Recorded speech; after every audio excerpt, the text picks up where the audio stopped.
Welcome to The Explainer. Today, we're diving into something that sounds like it's straight out of a horror movie, but it's happening all around us in the natural world. Mind control. Yeah, we're exploring the chillingly real world of parasites that literally turn their hosts into puppets. We're usually taught that animals act in their own self-interest. But in nature, the lines of control they can get really blurry. As Mindy Weisberger lays out in Rise of the Zombie Bugs, sometimes another organism just grabs the controls and hijacks the host for its own survival. I mean, just picture that for a second. A wasp performing precision brain surgery on a cockroach. This isn't your standard predator-prey stuff. This is one creature seizing total control of another, turning it into a living vehicle to keep its own species going. Now, this whole process has a big, fancy scientific name: parasitic behavioral manipulation. But you probably know it by a much simpler, much scarier term: zombification. And that's exactly what it is. It's this terrifyingly effective strategy where the host is still technically alive, but its body isn't its own anymore. So, to really see just how wild and widespread this is, let's take a look at a few unbelievable examples. And trust me, these aren't just one-off freaks of nature. This is a strategy that has evolved all across the animal kingdom. All right, first up is probably the most famous or maybe infamous case of all: the twisted relationship between a carpenter ant and the parasitic fungus Ophiocordyceps. So what's so incredible here is how every single thing the fungus makes the ant do serves the fungus's goals. The ant is forced to just abandon its home and its colony, climb up a plant against all its natural instincts, and then, right at the end, it locks its jaws onto a leaf in this death grip. This creates the perfect high-up platform for the fungus to literally erupt from the ant's head and rain its spores down on all the unsuspecting ants below. Okay, next up, we've got a parasitic worm that turns a totally normal snail into a pulsating, brightly colored lure. It's an absolutely mind-bending transformation. So this parasite, a flatworm, gets inside the snail's eye stalks. It makes them swell up and pulse with these vibrant greens and yellows, basically making them look like a big, juicy caterpillar. Then it forces the snail to crawl out into the open, making it an irresistible, flashing neon sign for any hungry bird. The snail gets eaten, and boom, the worm gets to move into its next home and complete its life cycle. And for our final example, let's get back to that insect neurosurgery we talked about. This is the jewel wasp, and it turns a cockroach, which is much bigger than it is, into a living, walking nursery for its babies.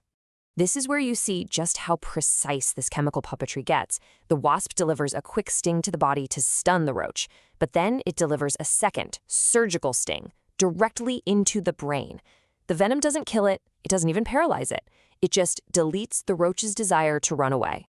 The wasp then calmly leads its new zombie roach by the antenna into a burrow, where it becomes a fresh, living meal for the wasp's larva. It's unbelievable.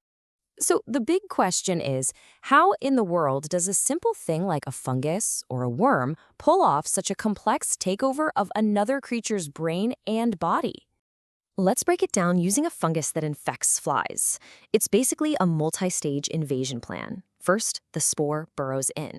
Then it starts multiplying, but it does it sneakily, hiding from the fly's immune system. It very strategically eats only the non-essential parts of the fly, keeping it alive and moving for as long as possible. And only then, at the very end, does it move in on the brain and take the controls.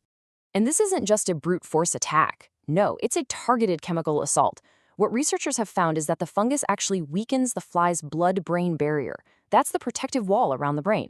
This lets the fungus flood the nervous system with a very specific cocktail of chemicals, and that's what triggers that final fatal climb to the top of a plant. And that's the part that just blows scientists away. As one researcher, Carolyn Elia, put it, these things are basically natural neuroscientists. I mean, these parasites have had millions of years to evolve right alongside their hosts, and they can manipulate nervous systems with a level of precision that we are still just beginning to understand. We can't even dream of replicating it yet. Now, all of this sounds incredibly complex, maybe even cruel, but there is a cold, hard evolutionary logic that's driving this entire bizarre phenomenon. At the end of the day, it all comes down to a fundamental conflict of interest. The host wants to live, survive, and make more of itself. The parasite also wants to survive and make more of itself, but its success depends entirely on getting to a new host, even if that means the complete and total destruction of its current one. Right, and it's so important to realize this isn't just an animal acting weird because it feels sick. For this to count as true manipulation, that bizarre behavior has to directly help the parasite, increasing its odds of spreading. So scientists have a sort of checklist to tell what's what. First, is the weird behavior an evolved strategy from the parasite? Second, does it directly help the parasite get to its next host? And third, is it definitely not just a defensive move by the host, like when an insect tries to cook out an infection by seeking heat? That's called a behavioral fever. If the answer is yes, yes, and yes, then you are looking at a real-deal zombie. And what this creates is one of nature's most intense rivalries. The parasites are constantly evolving more sophisticated ways to manipulate, and the hosts are constantly evolving better ways to resist. It's a biological arms race that has been escalating for millions upon millions of years. So all of this forces us to totally rethink how we see an individual's behavior. When you can't even be sure who's in the driver's seat, it creates what we call a crisis in perception.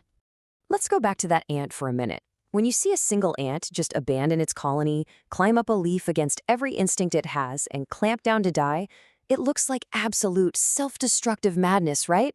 It makes zero sense. And the reason it makes no sense is that we're making a fundamental mistake. We're looking at the ant as an isolated individual. We're only seeing the puppet, and we're completely missing the hidden strings that are attached to it. But when you zoom out, when you apply a systems lens and look at the whole picture, the behavior suddenly becomes perfectly logical. Yeah, it's totally rational for the ant, but it is devastatingly rational for the fungus-ant system. The ant isn't really an individual anymore. It's just an extension of the fungus's will.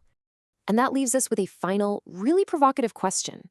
If we can so easily miss the invisible puppet master that's controlling a tiny ant, what other complex behaviors, out in nature, or maybe even in our own lives, are being driven by hidden systems that we just can't see yet?